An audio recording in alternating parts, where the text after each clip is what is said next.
Today is a very special day, and it's a very special day for lots of reasons. But namely, I get to share the call today with my original partner in crime, the original crimes that we committed. Those are with Jillene.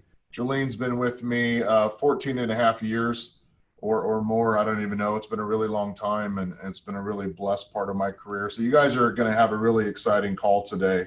We're going to talk through a variety of things: running a team, onboarding agents, maybe even using project plans, working with a VA. We have our other partner in crime, Ehra, with us today, and she is live from the Philippines. And Ehra, we were trying to guess, but we think that we've been working together for over 8 years. Is that about right? That's actually turning 7 this September. Ah, yeah, it's a long time. So thank you for joining us. I want you guys right now, do me a favor, like type in, do you have any limiting beliefs around using a virtual assistant in your business? Like, what are those limiting beliefs for you? I know for Ben, it's been something that he's been doing a long time, and this is all about leverage, right, Jillene? Like we bring smart people into our business so that we can have leverage to go out and do those income producing activities that ultimately drive the business. And anybody doing real estate, you do one transaction in real estate, you quickly understand, like, wow, there's a lot to do every time I have a transaction. And Ben kind of took Gary Keller's model for real estate, right? And he started leveraging off those non-income producing activities, those things that have to get done in your real estate business but don't. So for you guys, like, what are some of your limiting beliefs around bringing, affordable leverage into your business? And Jillene, can you guys see all this? Can you see these questions that are coming in here, or these comments? Let me just... I see a lot of them, Bob, and we'll break through a lot of those. One, the cost is a fraction of what it would cost you to have a physical person here in the U.S. who I promise you works 10% as hard as Ehra. Two, a lot of people think about there's a language barrier. Ehra, is English the national language of the Philippines? No, it's not. No, it's not. Is everybody in the Philippines taught English? Yes, it's very common in all colleges here. And what are your signs in? Are they in English or in Philippines language, or like traffic signs, that kind of stuff? What are they in? English. English. Why is everything in English? Because it's a common language here that everybody can understand, especially here in my area, where there's a lot of tourists and very common to receive tourists. So it has to be in English so they can understand. Yeah, I heard there was like 40, 50 or hundreds of different dialects of language in the Philippines. Is that true? From the different... True. Yeah. That's true. So the one unifying language across the entire country is English, right? Agree. Yeah. And the difference would be, like, if you were to hire a virtual assistant from India, they're taught English as a second language, and you can definitely hear it, but you don't pick that up. So there isn't, in my opinion, a language barrier with anybody that we work with. So Ben, I've had Noel for 5 years, and I tell anybody who this comes up with, I'm like, Noel is a better written English. He writes English better than I do. Like he writes how I was probably taught to write English in school. He actually writes like that. So like when he writes a sentence, and then his spoken English is, he's again just as good as any of the buddies I hang out with, right? So and Ehra's the same way. She's amazing written skills, but also the thing to note about her is after hours when she's hanging out with her friends and her family, she's speaking English with them as well. And so that just ties directly into the day-to-day interactions that we have on the business side. I'm sure Ehra could speak for this as well. 14 plus years ago when I hired Jillene, in a very affordable hourly rate, because Jillene was 21 or 22 years old and I was 26 years old, and that's how much money we had. Like, you never would have thought back then that Jillene would be running the size of a company that we have today that does over $40 million in GCI a year combined, but she does. You never know where your leadership's going to come from. And we trust Ehra with large amounts of our company, and you never know what she'll be running and leading for us in the future. And we love her so much that we've flown her and her husband over to hang out with us at our State of the Company events and visit us here in the States. So you'll find that our employees, both international and local, are our family, and they lead our companies. Bob, you want to start from here? Jillene, you want to kind of real take quick it before I jump into Jillene, Ben, because there was a couple people that said something as a limiting belief that I think is important to address. They said, I'm worried I wouldn't be able to manufacture more business to be able to afford that expense. Ben, can you just really quick before we start talking to Jillene and Ehra, talk to the group about the difference between leverage and luxury? Yeah. So my entire career, I've been focused on one thing, and that's increasing my hourly rate. It's not always just working more hours. It's how do I increase my hourly rate? And the only way to do that is to hire other people who I think are talented, skilled, and work hard to do things so that I can free my time to do something else. And Bob Stewart, you're a good example of that. And Jillene, you're a great example of that. Ehra, you're a great example of leverage for me so that I can spend my time out there building our businesses or finding us new businesses to run. And that increases my hourly rate. People run into a problem with a physical assistant, in their office, or a virtual assistant because they confuse leverage and luxury. Leverage is when you hand off a task for them to do, and you replace that newfound time with something that generates more income, preferably at a higher hourly rate. Luxury is when you give people things to do and you don't do anything with that newfound time. So I could think of a million things that I could have Ehra do for our company that would have zero impact on my business and zero impact on my income. And a lot of agents have their people do that. But the things that I have our people do move the needle. They generate referrals. They help us get leads responded to faster. They get our agents trained quicker. They get our transactions closed. They get our listings marketed. There's a million things that we do that's actually leverage and not a luxury. The reason that we've been so successful at hiring people like Jillene and Ehra and people in our organization is because I replace that time with something that grows the business. So that's your real challenge. It's not can you afford it, is what are you going to have them do? It could be as simple as setting up listing alerts, market reports, could be more advanced as taking over all your transaction management, your pending management. It could be a little bit more advanced, actually making your prospecting calls for you, right? Or it could be launching agents into your business or even running one of your companies. So, Jillene, let's talk a little bit about what your role is today. What do you do for the company? Ben, I help grow our company with partners to join place and the Ben Kinney team and essentially focus on recruiting and growth. But I also focus on the development of systems for teams that help us scale in each location. So the coaching and mentorship of hiring, training, retaining people in our organizations. In addition, you also, now you have sales managers, but you run the Ben Kinney team here in Bellingham, Washington. And how many agents do you have in Bellingham? So right now in Bellingham, we have 25 amazing people, and that's not including staff. And we will do about 400 transactions this year.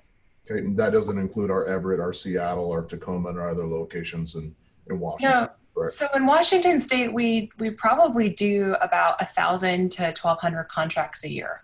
Yeah, not including Vancouver, which would be another couple hundred. Yeah, absolutely. That would increase it as well. So we have 1,000 contracts that are running through a Brivity account. And how many physical staff do you have in there that's managing pending transactions? So we just have 2 in-house staff. And total? In-house, yes. Yeah. So one of them manages pendings and one of them manages listings? Correct. Listing manager and pending manager. and they're working with our Everett team, our Bellingham team, all the way down to Bob's mom down in Olympia, right? So that we have 2 in-house staff that are managing over 1,000 transactions and tons of listings. And then they're backed up with virtual assistants. They are backed up with virtual assistants. So I think we have 5 on staff right now, and that's not including Ehra because she doesn't work on our transaction side. But the really interesting thing about it is, Ben, which we can dive into more later, that I would call them managers or overseers or even growth advocates of our company because they're not in the 180 different tasks that are involved in a listing or a pending, right? That's our VA team. They manage the VA team, and then they get to work on the growth-related items for Team Bellingham and for Washington State. Okay. Why don't you take over for a few minutes and talk to Ehra a little bit about your guys' journey together and what you guys have learned and the kind of things that you guys have taken on. And Ehra, feel free to jump in and talk about your experience of working with our company and what that's been like. Pros and cons, like we're not trying to sell a unrealistic view here. I mean, we can talk about the challenges of working in different time zones or across such a long distance. Wherever you guys want to go, and Bob, feel free to chime in and ask whatever you want as well. So Jillene, why don't you talk for a little bit? Well, in the beginning, I was the one-stop shop for everything that we did on our team, right? There was no role that I didn't do. So Ben hired me as his first hire 14 years ago. And so I began as his admin who did listings, pendings, a little bit of the personal assisting side. And so I had a lot of experience, like understanding what it takes to do those roles. And I think over time, I got good at those things, right? Like I'd been in real estate a few years and I knew how to do everything. And I think that made, it created an environment where I didn't want to give these things up because I was good at them. And I also didn't have a family or kids, and I had lots of time on my hands, so I could just dedicate as many hours a day as I needed and wanted to these tasks.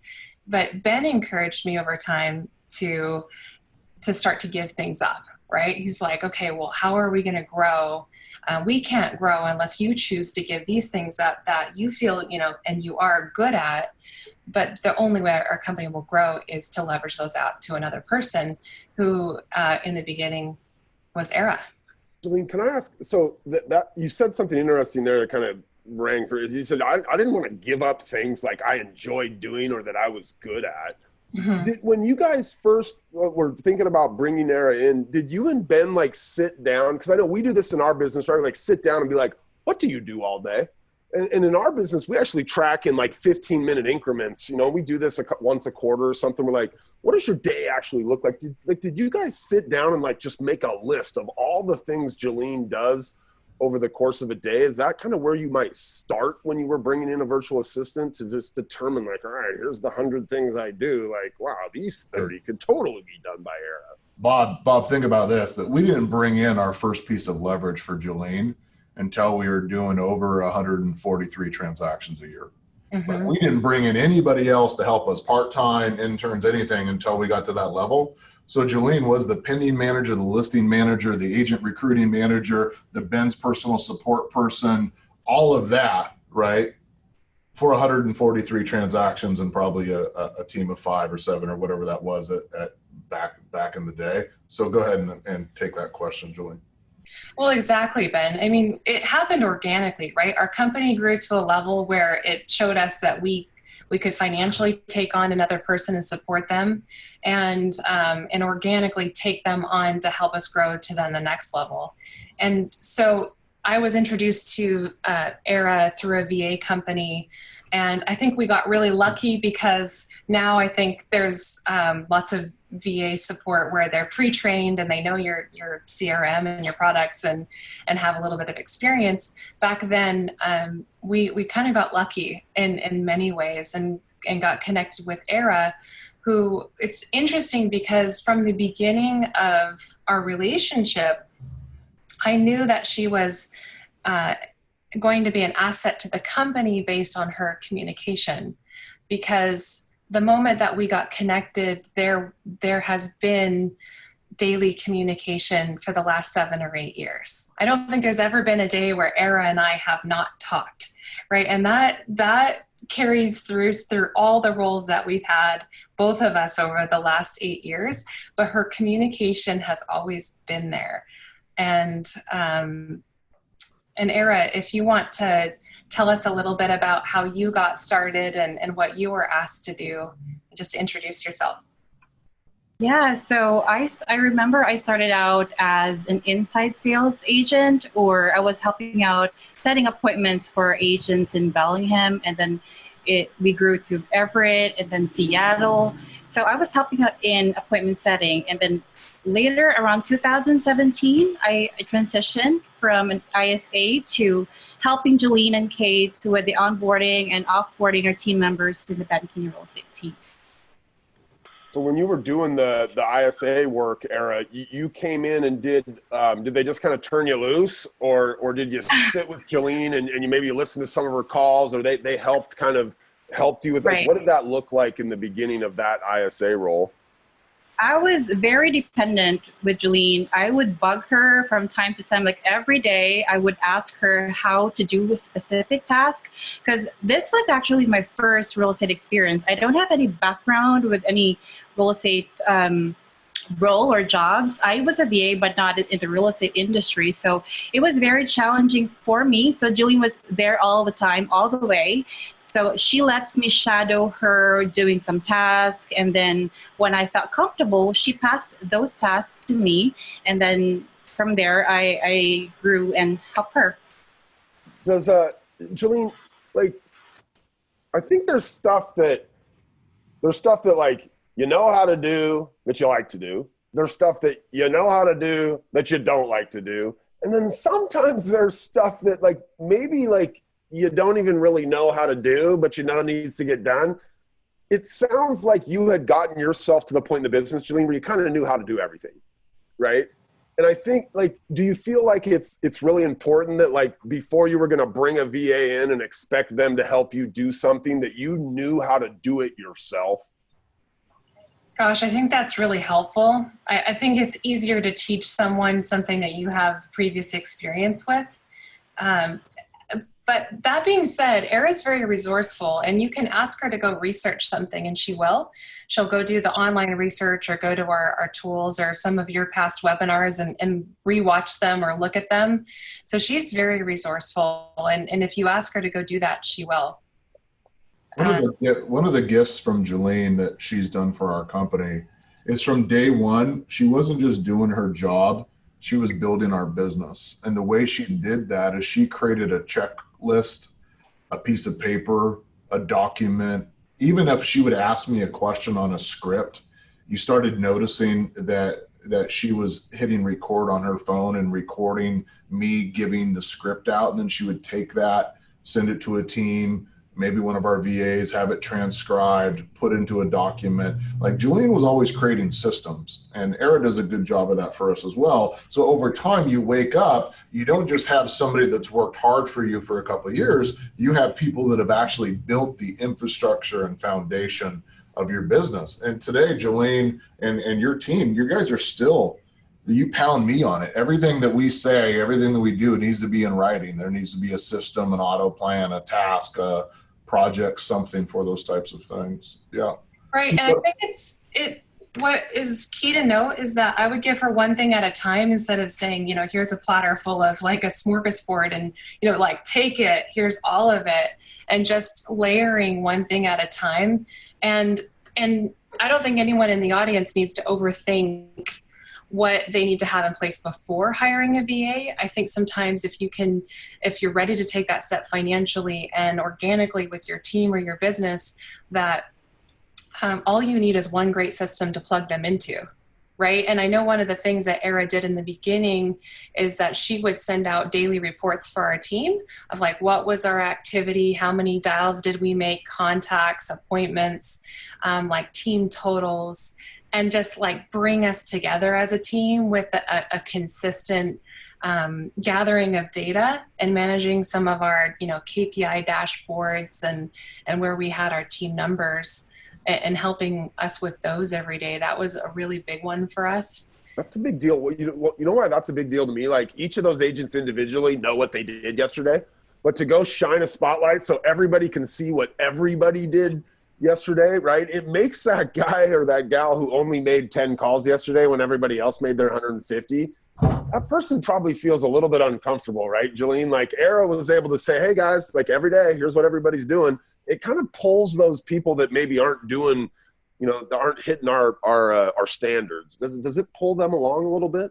That's just one particular example of something Ehra was doing early, but I like that. I certainly think that Ehra and a VA team can help create transparency with your team and your people. And that transparency is really, really powerful for culture and for knowing where you stand and how you're running your business, because you're measuring what you want to manage. But going back to like systems to plug your VA into, and not overthinking those, because we might get into that analysis paralysis.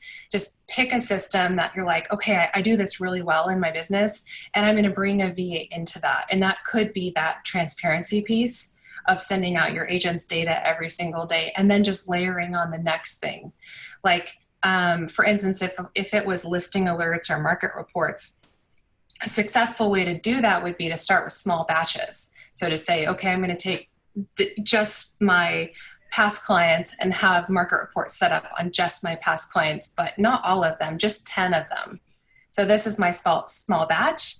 Ehra is going to do these, and then I'm going to inspect it and then tweak it, how she's doing that, if there are any errors or modifications that need to be made, and then expand that to be a more of a big batch project. So that's really helpful in having and managing a VA too. I go into a lot. I've probably been in more Brivity accounts than anybody else in our company, and like just market reports on your past clients. One of the things I see all the time, Jillene, when I go into people's database, is they don't even have all the information about their past clients. They got all these past clients in there, and it's like they're missing their address, they're missing an email, they're missing a phone number. Like there's a project, right? Like she couldn't even do the market reports until she kind of helps you guys get your data all in order. Like, hey, Jillene, do you have an address for this guy, Jim Smith, that is in the database as a past client? And Jillene's like, oh yeah, here it is, right? And Ehra would probably first collected that data for all those past clients, then went out, did a small batch of market reports. You said high five, you got it. You know exactly how we want to do these. Now go do them all, right? I'm sure since then it's probably set up hundreds of market reports for different people. Here's a really good example of an email that one of our VAs sends out for us every week. It's called the team pendings, and it gets sent to all the expansion partners, and they get to see who pended what and how that team is doing. And if somebody's on the low end of the equation there and they look up, right, Albuquerque should be a little bit worried by the fact that Anchorage killed it and Atlanta killed it last week and Austin killed it, right?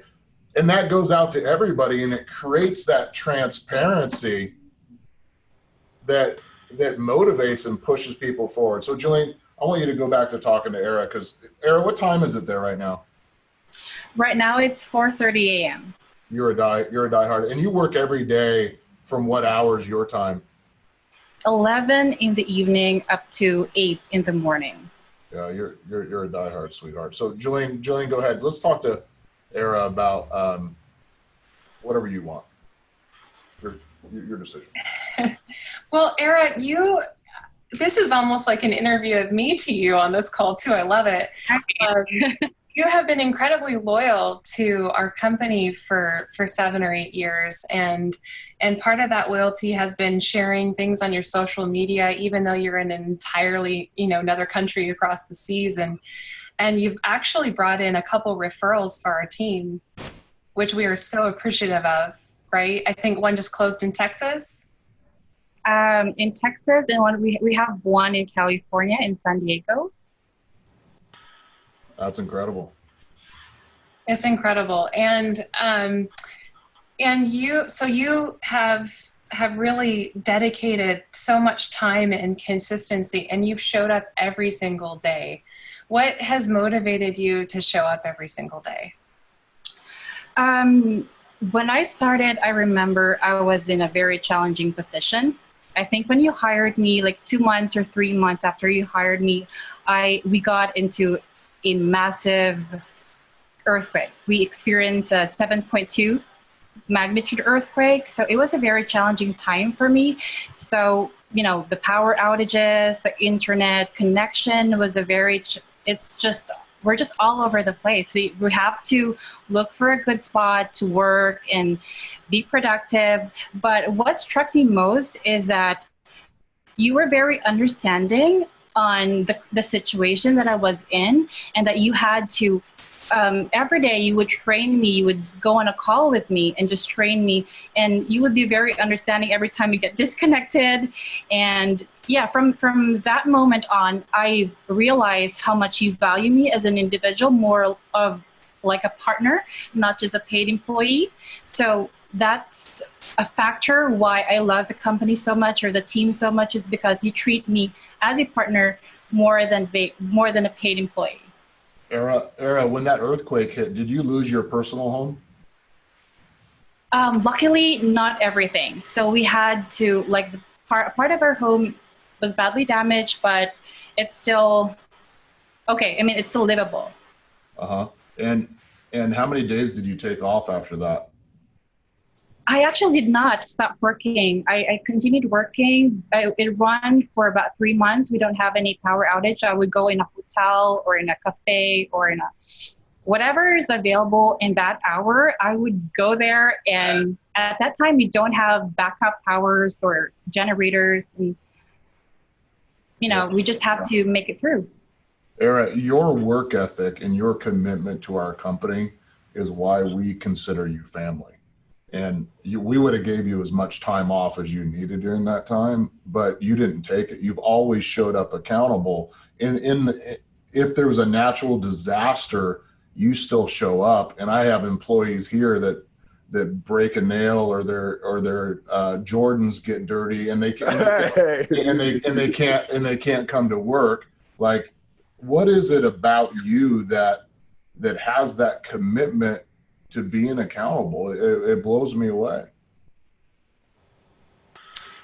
It boils down to the people that I work with. I've always treated the Ben Kinney team as my second family. I think 70% of my time is dedicated to working, to learning, and educating myself on how I could be of value, or things that I need to improve and learn. Especially that we have technology, we deal with technology. So Brivity is constantly updating, and there are tools that needs to be learned, and it's a constant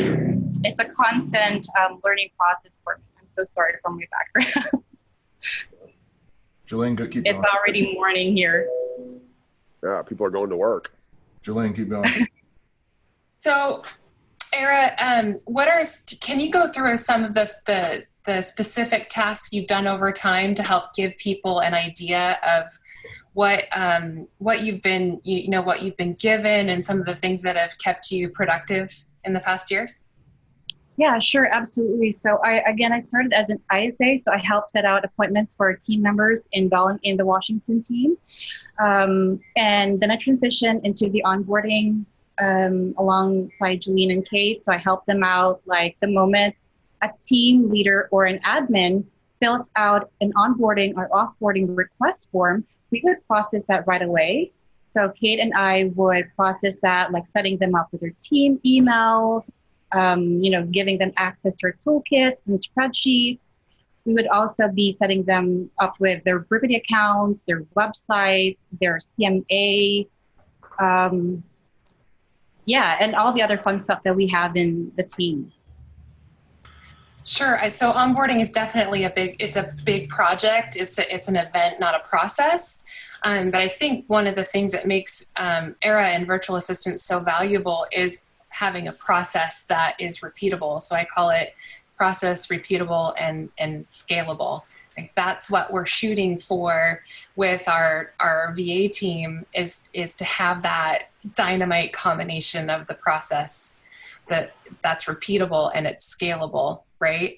And so in the beginning, we didn't actually have all of these projects and these tasks for transactions in Brivity, but over time we realized that Brivity was going to actually create this framework that prevented us from dropping the ball. And now it helps us make sure that we don't miss a step with buyers, sellers, clients, but also the agents that we're onboarding and our team, right? Our agents, like for instance, when we check a task here in Bellingham, when Tessa says she's ordered the for sale sign for a listing, then our agent is going to get a text message from them that says the for sale sign was ordered. Now, Tessa didn't actually have to manually send that text, but it's an amazing piece of customer service. So we have now over time started integrating like this automation into our systems and processes that I would say in the last year through the improvement of our systems in Brivity has probably shaved off maybe 20 or 30% of needed staff time. And it's actually, Ben, and Bob and Ehra, everyone on the call, that's increasing by the month. As we get better, we are decreasing the staff time needed. And to answer Nick Berard's question on the chat, he'd ask a question about like, what do you leverage to virtual assistants first, I believe? Yeah. Right? A couple people asked that, yeah. Yeah, and what I would do, I mean, you got to slow down to speed up. So slow down and take a look at what you're spending your day on. And if you currently have any administrative staff, have them write down or assess what they're doing in a day, and then sit down and look at it together or reflect on it for yourself and say, which of these things can I delegate to a virtual assistant or someone else? And then you can take those things and you can put them into Brivity, and maybe Bob, you can show us that screen in Brivity where it has the project tasks that help us remember like weekly. Yeah, let me show you here. Debbie asked a good question. She said, do you put them do you give them like a seat in Brivity?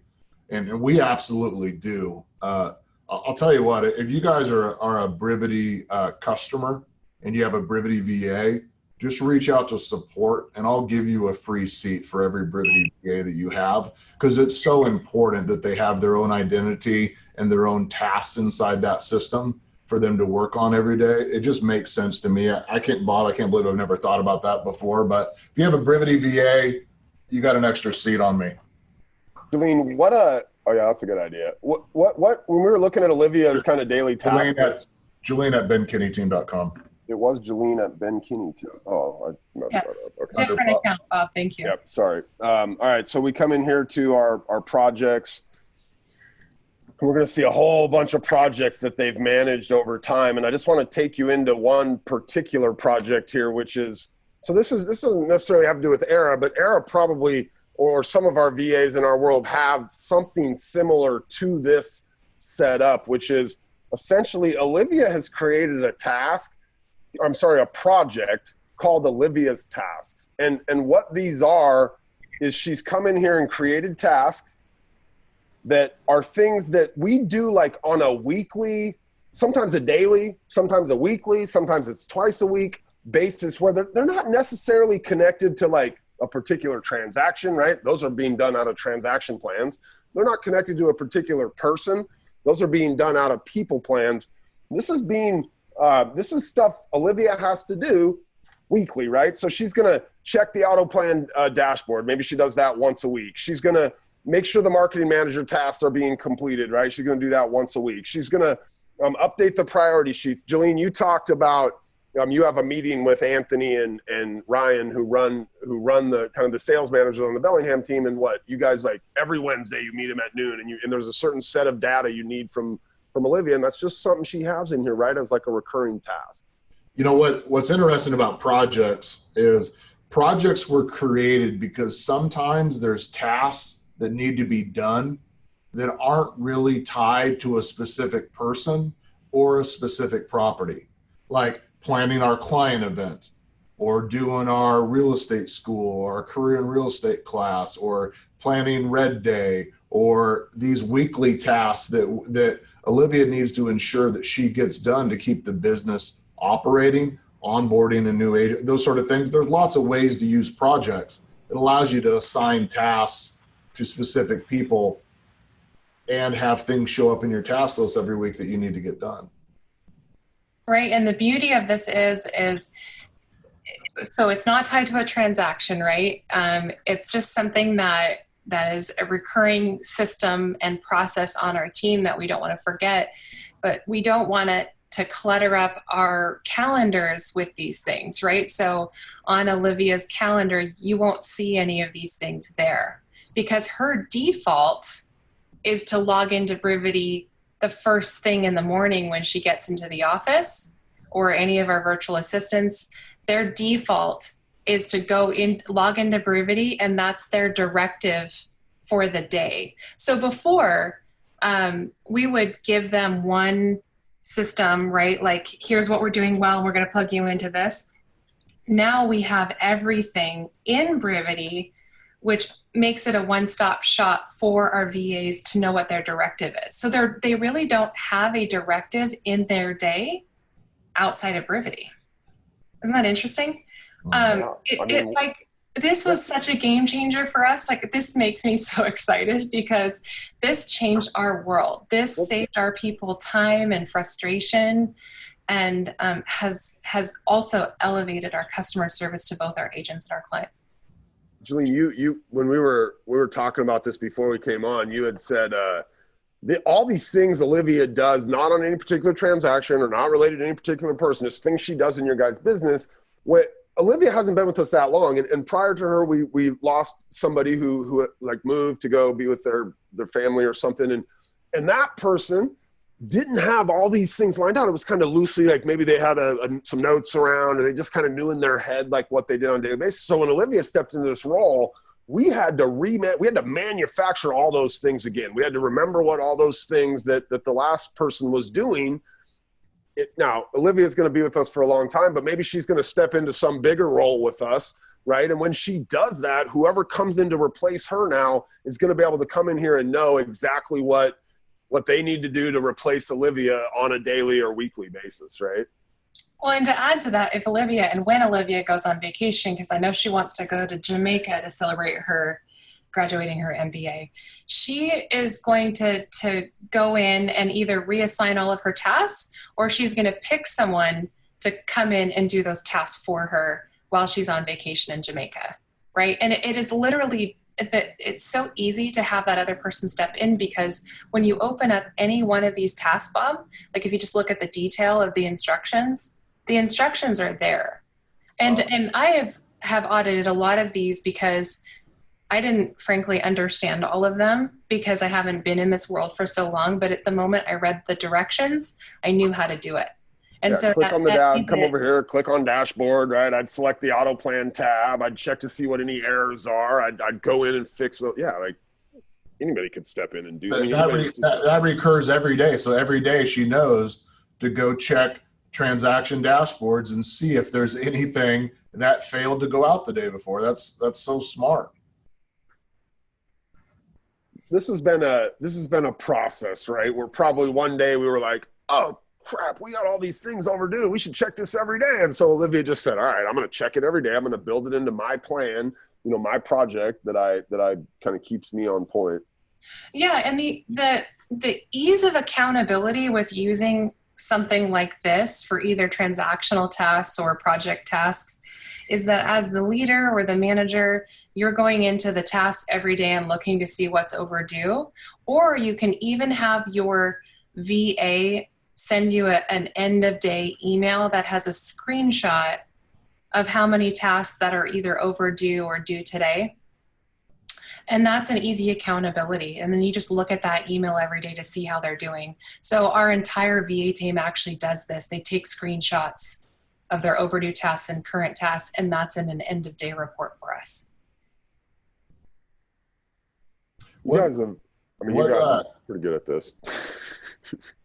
But it took us so many years to get here, right? And I don't want anyone to be overwhelmed by that because A, we've created a lot of the stuff that we can give you, but B, I think you just start with having realistic expectations of what it takes to hire and train a VA, which is good communication, and then at least one system to start with, and then just layer on layer by layer. Yeah. Small batches. I mean, this just like kind of blows in my mind right now that when people say that technology is an expense, they don't understand business.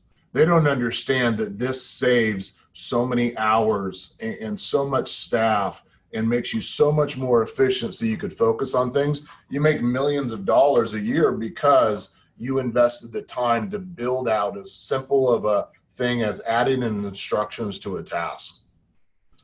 Ehra, what do you think the most challenging thing has been to work with a company that's so far away? And be honest, like.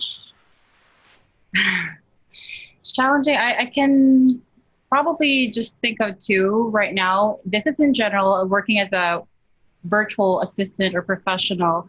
So we kind of have this stigma that working as a VA is not a real job, but that's not the case, because I know a lot of virtual professionals who are in the most admirable positions. And also, aside from the stigma that we experience, we don't have like a face-to-face interaction with our colleagues. So self-motivation is a must, because, you know, we don't have like someone to talk to during lunchtime or on our breaks. But yeah, we continuously motivate ourselves to work in the evenings, and we do self-affirmations as well. So yeah. Yeah, I mean, that has to be a challenge, working remote, not having a face-to-face relationship, and working off hours from the rest of the world there. Jillene, what do you do to keep a relationship with remote staff? So we use a team communication tool, which is Slack, but you could also use Google Hangouts or platforms like that. And I think the key is to talk every single day and just to not forget that they are your partners. And to, you know, Ehra and I talk about some of her hobbies and the things that she likes to do, because she's incredibly smart, and it's great to get to know this personal side of her. And I didn't think that I ever had the capacity to appreciate and have such a strong friendship with someone as far away as Ehra. We do recognition of milestones, like when Ehra has a birthday, which she just did a couple days ago. So happy birthday, Ehra. We were able to send her, you know, a bonus on her payroll, and that was just an easy email to our VA team that they just plugged that in, and she was able to receive that. But we also celebrate anniversaries. And because Ehra had been with us so long, we also did fly her to our State of the Company meeting along with her husband, and I got to spend some time with her there. But the constant communication, Ben. Yep. Why don't you guys talk a little bit about transaction tasks, since so much of our business is run by VAs. What would you like to dive into, Jillene? So transaction tasks can be overwhelming. And so I coach quite a few teams. And when I look at their businesses and get to like assess how people are running their transaction divisions, I would say that most people are still utilizing in-house hires. And that's great. I mean, it is great to have someone sitting right next to you. But if you choose to take a different route, or maybe your in-house staff member moves into a different role, or retires or moves away or something, and they're no longer there, I think that you could really consider hiring a VA or a VA team to do exactly what they did. And the transition for us wasn't immediate. We didn't just say, okay, we're switching over, like no more in-house staff for these transactions. But when they transitioned out of their role, then we said, okay, let's take this time to look through all of our transactional tasks that we have in a listing, you know, taking a listing or a pending, which is, we know is a lot of them. And we just started highlighting the ones that we thought a virtual assistant could do. But the really interesting thing is we kept going down this list of the 180 plus different tasks. And it was almost like 98% of those things could be done by a VA or eliminated. So we just took that time to assess what those tasks were, and we slowed down to do that. And then we replugged them back into Brivity and assigned those to virtual assistants with clear instructions in each task that allowed them to perform quality work and then be there to answer questions. I was in the wrong account. You guys have multiple accounts here, and this is the one that we're actually managing transactions out of today. And so I just grabbed some random transaction, and there's lots of stuff that's happened here already. Jillene, just to reinforce what you said, like, as I look at this, and this is, who's responsible for it, I think Kathleen's a virtual professional, right? This marketing team assistant seat is run by a virtual professional. The only Tessa is your actual listing manager, right? So as we look at like the stuff that's kind of left to do on this particular one, there's 2 things for Tessa, and all the rest of it is being done by a virtual professional. And if we were to go down here and look at all the completeds, like we do see a bunch of stuff that Tessa's done, right? Which is kind of probably all this, a lot of first day stuff, right? Like, but a lot of the rest of this stuff is stuff that virtual professionals have done as part of the transaction. So we've got, Marky here with the listing team and Kathleen with the listing team. So I think it, like practically as you guys use this thing, a big bulk of what's being done on a daily basis is being done by these teams. Jillene or Ehra, what advice would you give us if we were looking to leverage some tasks or some parts of our business off to somebody, especially a virtual somebody? Ehra, what advice would you give us in working with these virtual professionals?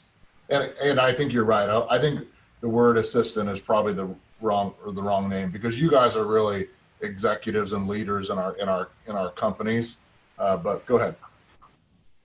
Yeah, I think that aside from having or hiring one of the reliable and accountable VAs, I think the tool itself is very amazing. And I've always discussed this with the BVAs that I encountered in the previous weeks, how amazing the tool is, because it's not just working on the agent side, but it's also very transparent on our buyers and our sellers. So, the moment the pending team adds a specific task, all our clients are also updated. So we can just add those tasks or assign those mundane tasks to our VAs, so our agents can focus on the core activities like client meetings or showings, and so on and so forth. Jacqueline, who's our partner in Vancouver, Washington, made a good comment. She said, one thing Jillene taught Kathleen and I,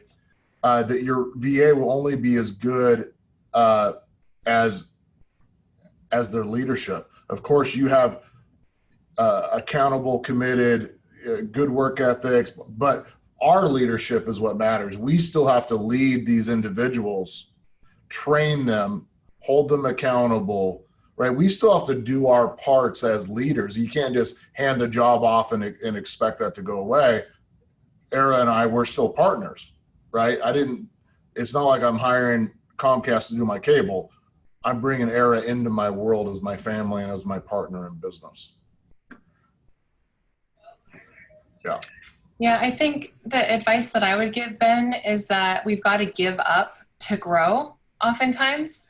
And so often the things we're giving up are the things that we're good at. And especially with administrative support staff, they are good at a lot of these tasks that someone, a virtual professional could be doing.